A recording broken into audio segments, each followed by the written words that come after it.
few minutes. Don't stop recording yet. No, Oops. no, no, don't. Just pause.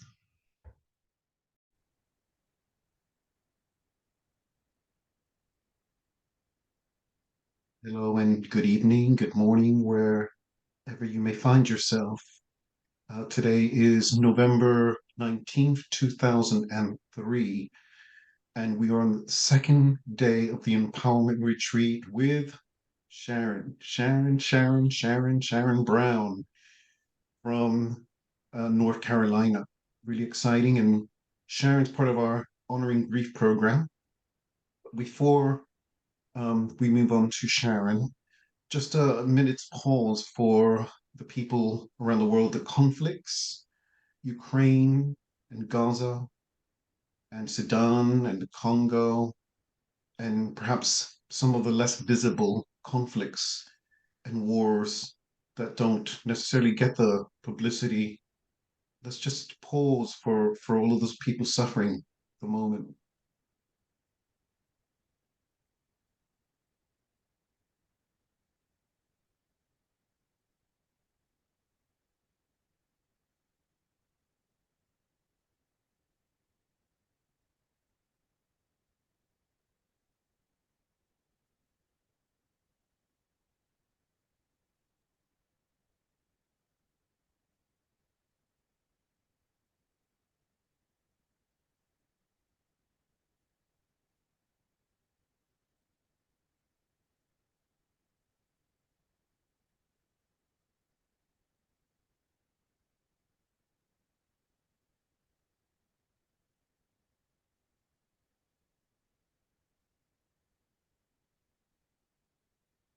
Thank you for honoring this grief.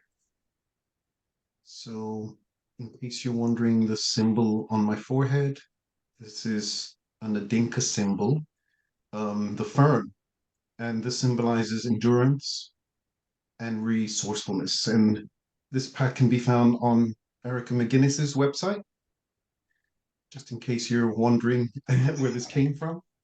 And she ran the African psychology course over 18 months, and there she is, Erica. Really proud to have you here. So over to Imani Surahindo, the program convener for MNPC. Oh, welcome and good evening, everyone. It's so wonderful to see you again. I feel like we're just one big family having a 9 days of wonderful time together. I would like to pay tribute to all the 15 presenters and speakers on this year's retreat, all the invited guests, and all the people who are attending. We just want to say thank you. Thank you to all of you. And welcome to Sharon, and I'd like to share a little bit about Sharon Brown with you, who is our guest tonight. Sharon LCSW, founder of Self-Care U Academy, and is recognized as a leading authority on self-care. Her life experiences led her to the path of healing, self-discovery, and recognizing her identity beyond her profession. And she noticed a lack of emphasis on self-care in both the workplace and personal life, which often resulted in stress and burnout. And Sharon's natural ability as a facilitator, guide, and connector has enabled her to fulfill her purpose of empowering and guiding and connecting others towards holistic wellness of the mind, body, and spirit. So welcome, Sharon. Thank you. Over to you. Yeah, thank you so much. Thank you so much. And one thing that I do want to say that it is an honor of being here and being able to share with you this platform. And so one of the things that I really want to talk about is, I guess you could say it's kind of twofold, is some of it is what led me into this and how it's so much connected to community connection. And I have a deep belief that in order for us to contribute to the community connection, we must definitely be connected with ourselves, because it's so easy to give, because the need out there is so much. There's so much happening into the world. And in order for any of us to just be there for others, it's to make sure we're there for ourselves. Because sometimes there are aspects of ourselves, even we were truly given from our heart, that you may not have the emotional capacity to be able to give. And so it's not being selfish or anything, like when you're taking time for yourself, or when you notice certain things about yourself, to say, you know what, this may be too much on my plate. This just may not be for me. Because um, in our world, there's really, it's not even a sense of duality, it is duality, meaning that it is things in our world is multi-layer, multi-facet. Things are always happening at the same time. Just meaning, just by you taking the time of being here to fill your cup, then there are other things going out into the world as well. And so this is another reason why it's so important to fill your own cup as well, because the world stops for no one. But in spite of that, it's like, how can we continue to fill ourselves without also not having uh, guilt feelings of doing that? Because sometimes that, pretty much comes along with it too. And so one of the things that kind of, especially like when it comes to the self-care piece, is that allow me to, I guess you could say, like, see it from this perspective of the importance of whatever is going on, like in your surroundings, in your world. It's like, how does that impact you? And then what can you contribute?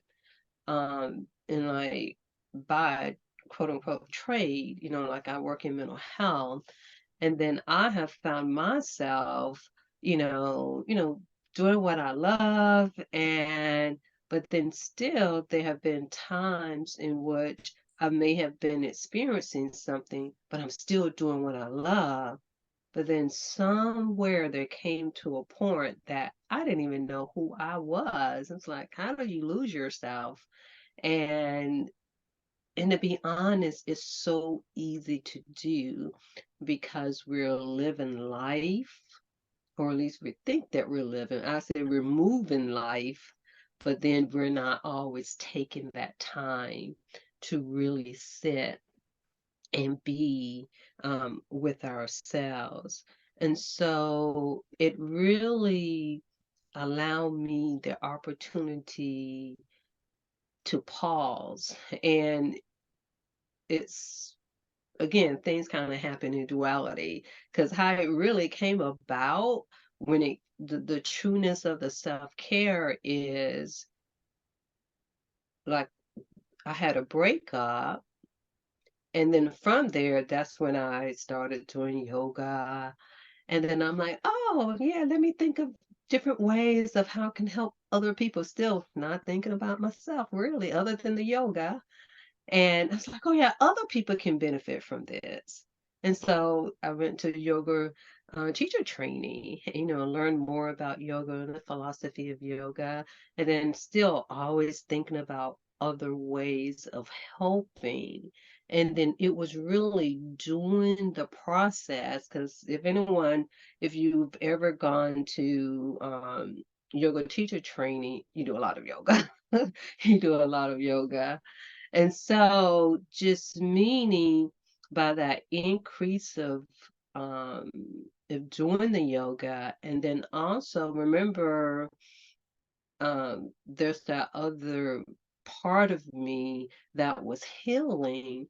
Again, yoga was really the only thing, but doing that, I was literally crying for 40 days and 40 nights, and I got tired of crying. Again, I'm still a therapist, so I'm still providing services. So all of this is going on.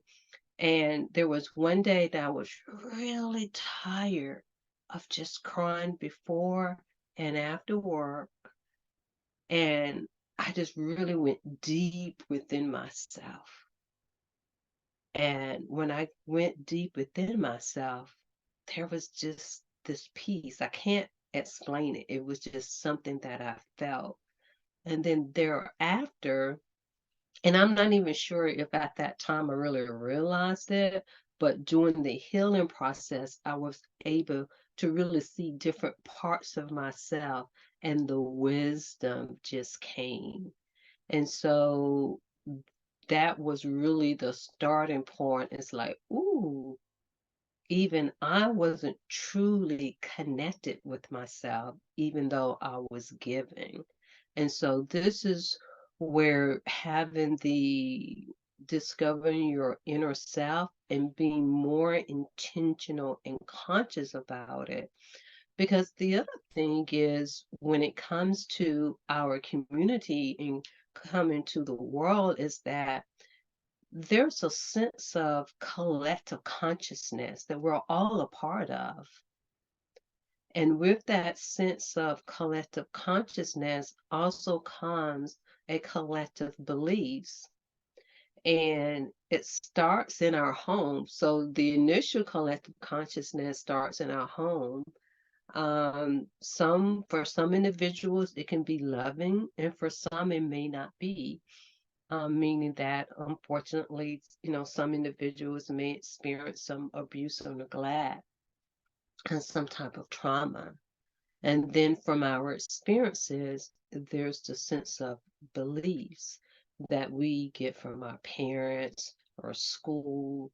And do we have a set of values and a set of behaviors from those experiences as well?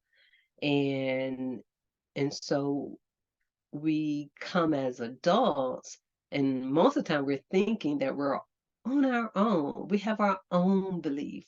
We have our own set of values, and not realizing if we're not truly doing the work, which most of us, we're not taught to consciously, intentionally to do that. There's a piece of the collective consciousness that's still attached to us. And there's a piece of the collective beliefs that we have that, like some things, we know that, like, oh no, especially when it's something that is morally, injustice or morally wrong. We know about all of those things. Like, no, we're not connected with that. But sometimes there can be some things that, we are kind of familiar with subliminal messages. This is kind of how some of those collective beliefs can get ingrained in us, and we can be following a path of the world that we may not even realize. So that's another reason why it's so important to get connected with ourselves. And so one of the things that I wanted to do is to look at your own values, your own beliefs, your own consciousness, and then also separate it from the world that you have. And so having a sense of self-identity, we're all adults and we're like, oh, I have my own, identity. But again, when we're talking about the collective consciousness, we don't realize of how much it gets, that it's a part of us and attached to us if we're not consciously doing some type of work to really know that, like, of who we are, what we believe in, and to do whatever it takes to not be attached to or more so, not just attached, but to separate ourselves from the collective consciousness. And sometimes that can be not always so easy. And when I say that, because of so many things happening in the world. We had COVID a couple years ago. There's a war going on, and like I said, there's so many dualities. Meaning, like in your own personal lives, many of you may be experiencing, something, and so it's kind of like sometimes you may feel helpless, and sometimes a part of the collective consciousness is belief is that there's nothing that you can do to make things better.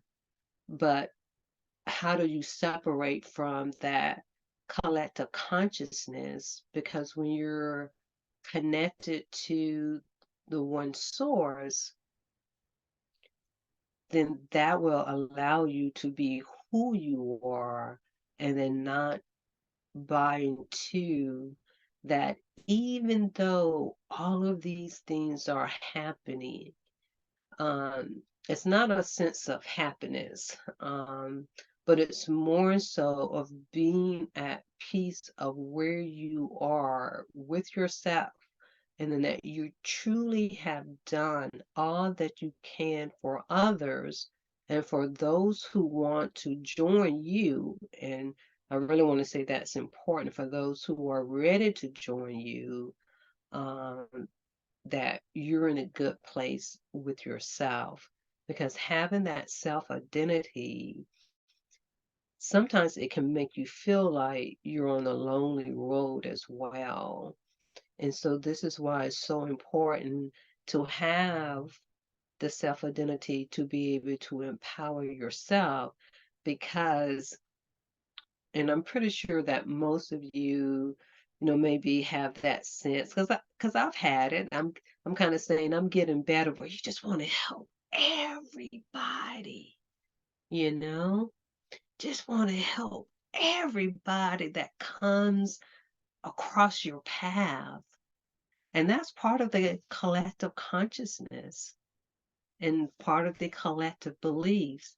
But we can only help those who are ready. We can plant the seeds, but for those who are ready, we can only help those. So a part of empowerment is having the strength to be okay for those who are not ready to join you, because it does kind of feel like somebody's been left behind, but we're not leaving them behind. So this is where your self-identity and empowerment comes from, and kind of getting to where your values and beliefs originated from is very, very important. And so what I want to do now is just ask a few questions, and I apologize. I should have told everybody to bring out your pen and your paper, but if you don't have one, if you can grab it, that would be really good. And I give a few moments for that. I apologize for that. I just got so into, this conversation.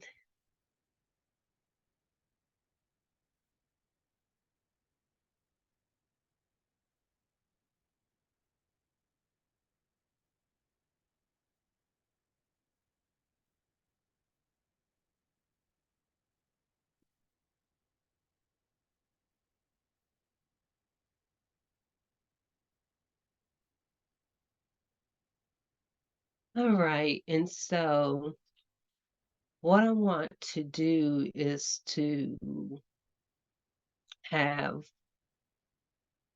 a few questions for you to ask yourself and to answer. And then we'll have a breakout group where you all can discuss it among yourselves, your answers among yourselves as well. And so the first question is, what are your top 3 core values that guide your decision making and your actions in life?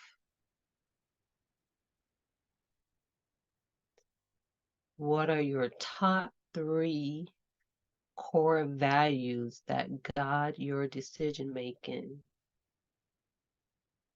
and your actions?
All right, I'm going to move on to the next question, but if you need more time, you can continue with that.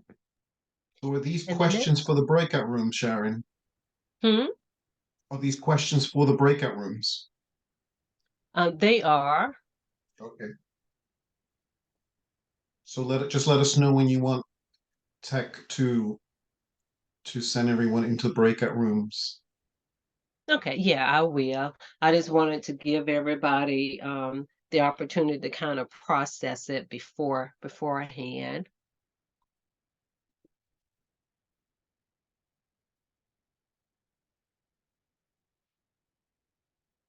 And then the next question is, what is a a moment, should I say, or experience that guided you to helping others?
And then the last one is, how do you navigate and express your emotions?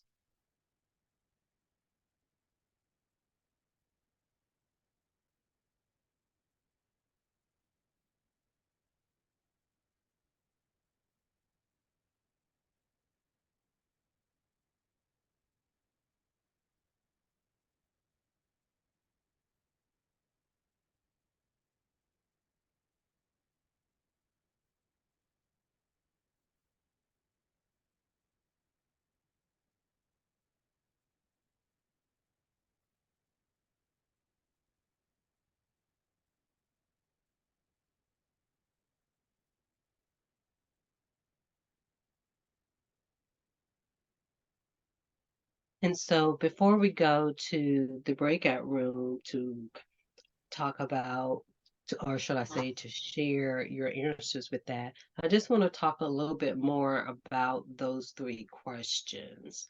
As I said before, um, our experiences pretty much, I guess you could say, helps with the collective consciousness and the beliefs of the world.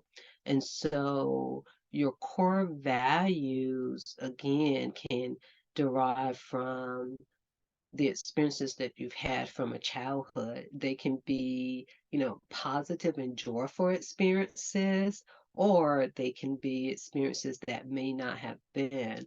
Like, for instance, for me, I grew up in a single parent household, lived in a low income environment. And even though things were going on around me, to be honest, I felt enriched.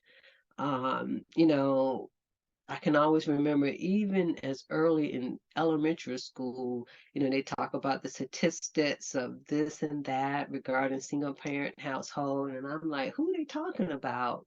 And how just how awful the world was. And there was just something in me that wanted to help. I didn't identify, even though I, again, grew up in a single parent. And, others may have felt different, but for me, for whatever reason, that is where mine kind of came from. And so for each of us, our core values, and especially in being in community, can be impacted. Now, along with that, I wasn't a part of a community either, which is so ironic. And so it really wasn't until I was an adult and yoga introduced me of being in a community, and especially when I participated in retreats and things like that, I definitely saw the value of being in community. So there's a difference too of contributing to community and being a part of community. And just as you all are a part of this community, that can help enrich you, as well. And I wanted to really point out too of navigating your emotions, um, in that on an individual level, how you navigate your emotions really do have a direct impact of the decisions that you make. And so just meaning that in what you're doing for a community or being a part of community, sometimes how you're feeling at a given time can determine either how much you're going to be a part of, or if you're able to be a part of. And so I just really want you to be aware of that, because sometimes we just may not be in emotional space to provide, I call it the social sacred space for others. Sometimes you may need your solo sacred space. And that's really important too, because it's really, we know, most of you may be familiar with, like when it comes to energy. And so even though our heart may want to help someone or to help the community, but where your emotions are, meaning you may not have the energy band or the emotional band to really be able to help others in the way that you even want them to be. You even want to help. So really be mindful for that, because with the collective consciousness, in which I do see a shift in it, um, just meaning that it's, more becoming more of one, And I truly believe the more that we have communities like this and we're doing our inner work, then the shift will continue to be made. But be aware of where you are when you're making decisions for yourself, and especially if you're in any type of leadership role, because when it's made on an emotional basis, that can have an impact on someone because it may not always be beneficial for all involved. Even because kind of going back to what I was saying, earlier, just in the sense of, we can be doing something for someone, but, they're not ready for it yet. And so we want to make sure that our emotions are truly in line with what the mission is and our true purpose, and then we're in tune with ourselves and be okay in making difficult decisions. And so we have those 3 questions, and I appreciate you taking the time to pretty much contemplate those prior to going into the breakout room. And now what I'd like for you to do is to take the moment and to share your answers with the group.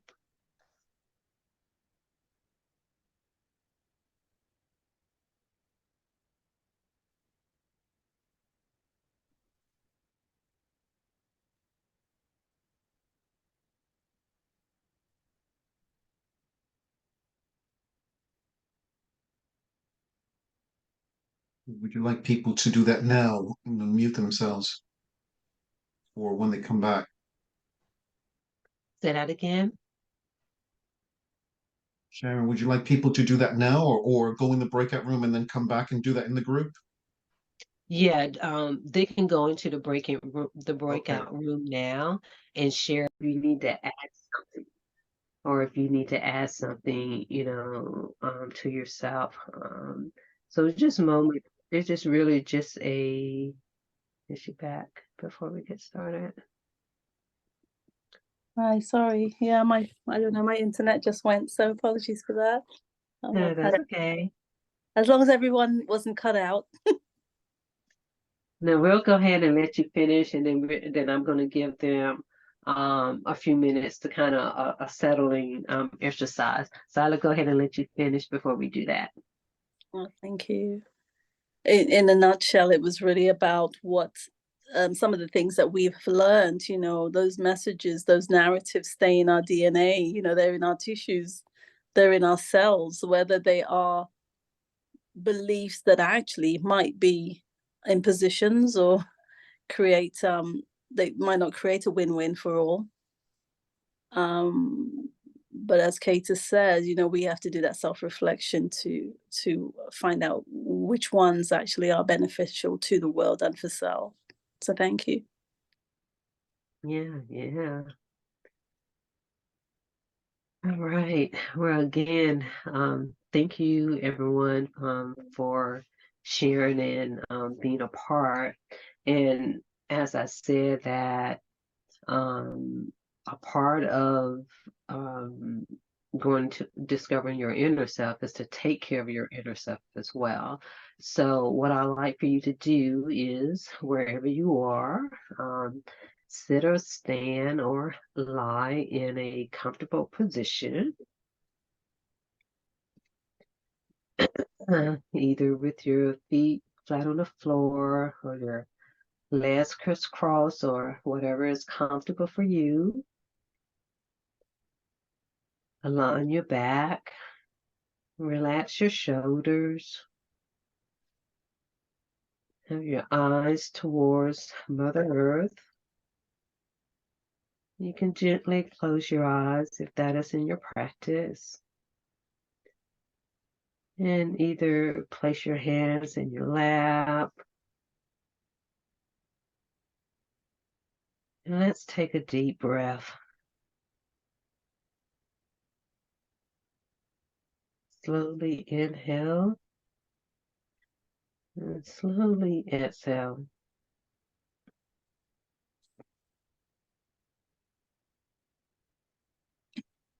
Slowly inhale and slowly exhale.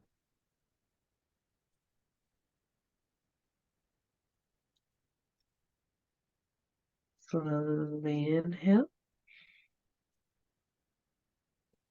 and slowly exhale. And center your heart with the rhythm of your breath and just breathe.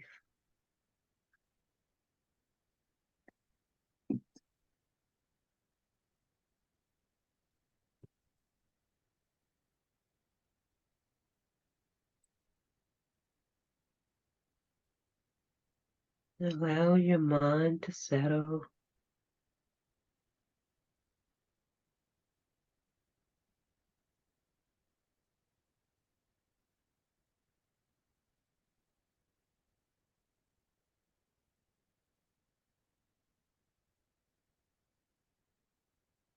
Continue to center your heart with the rhythm of your breath.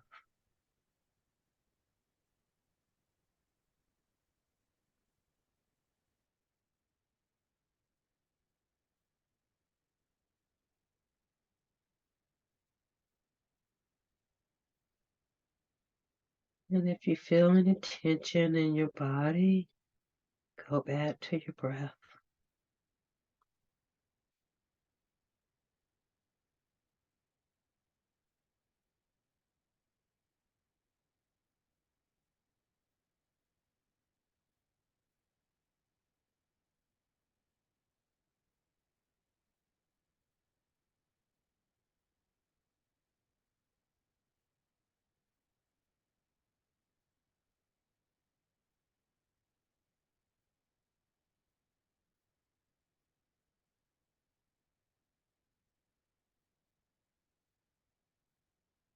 Continue to center your heart with the rhythm of your breath.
Slowly inhale and slowly exhale. And bring your attention back to the surface. And slowly open your eyes if that was in your practice.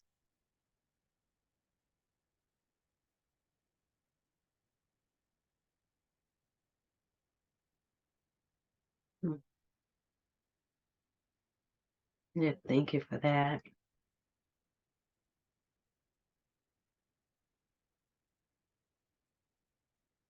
And so when it comes to the collective consciousness and beliefs, with what we have just discussed, we can kind of see how, different everyone beliefs are, but then also how they can overlap. And so the other thing is that depending on your surroundings, meaning your current surroundings, and then how much you may watch or not watch the news, and we know how the news can highlight things. And so to me, sometimes it makes me wonder, what is the true conscious collective? And then what is the true, collective beliefs? Because even though us in this environment, they're similar, but they're different. And so in saying that, at least I would like to believe that, and there's a sense of a collective consciousness that is they're more on one accord in doing, I guess you could say, I don't really like using the word the positivity, but in doing, should I say, the greatness of the world than it is of what we see on what gets in the headlines. Because even though what gets in the headlines is not good, it's horrible, and it's a lot, but at the same time, the percentage of it is not high if we're thinking about the numbers, like the true numbers. And so in saying that, the more that we're connected here and then we connect with others, I truly believe that the true collective consciousness is us and those around the world who's doing these things, and that the news in the headline are trying to amplify the things that's not going on in the world instead of amplifying us. And so we're amplifying ourselves, by coming into communities like this and in sharing that. And so I wanted to say that, not to, bury anything of what's happening in the world. I'm not saying that at all, but also saying that from the, I want to say from the beginning, when it comes to news, they've always done that, and highlighting the things that's not good and make, you think that the stuff it's good to know what's happening in the world, and we need to know so we know where to put our energy, especially for those who are on the grounds and doing there's so many different types of community work, And so by coming into communities like this in of itself is a collective consciousness. This is of itself is a collective belief, just this platform alone. So, William, I want to thank you for that. So thank you for your core belief that led you to create your, it's kind of like our own collective consciousness, connected belief, and the core values. You see how it still ends up coming back to us. So it kind of comes back to you too, William, because it was your core belief, your core values that led you to this creation that allow us to have a collective experience.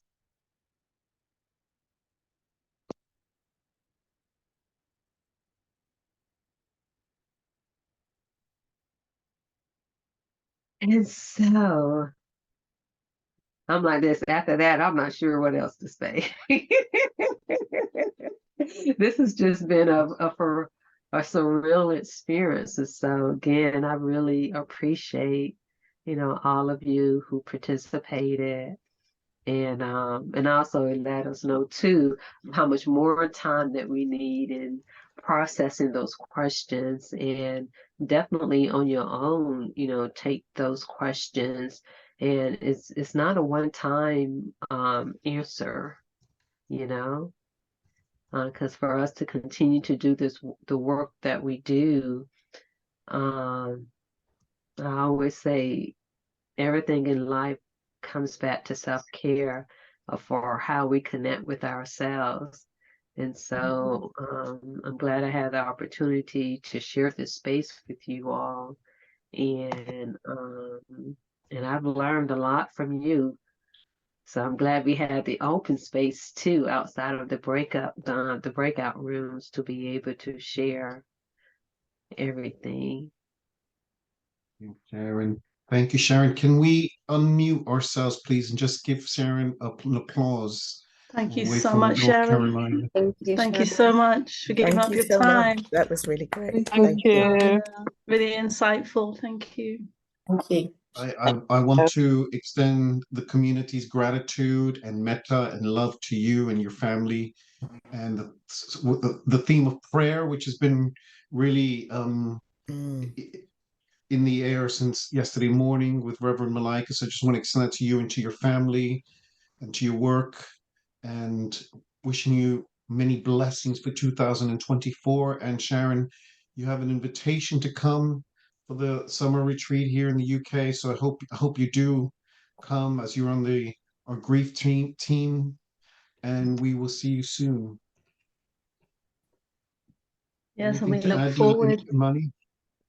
we look forward to seeing everyone tomorrow morning. If they can make it at 7:15, we have the lovely Lilly and Latte with us in the morning for half an hour mindful practice, and then Hyacinth Taylor in the evening at time is Hyacinth 7:15 in the evening. So yeah, rest well. So 7:15 in the morning, 7:15 in the evening, and they're short ones, so they're just little nuggets, just some practice, just to get you before work. Take care. Good night. Sweet dreams. Good night, everyone. Sweet dreams. Good night. Take care. Dreams. Good night. Take care. Bye-bye, everyone. Bye.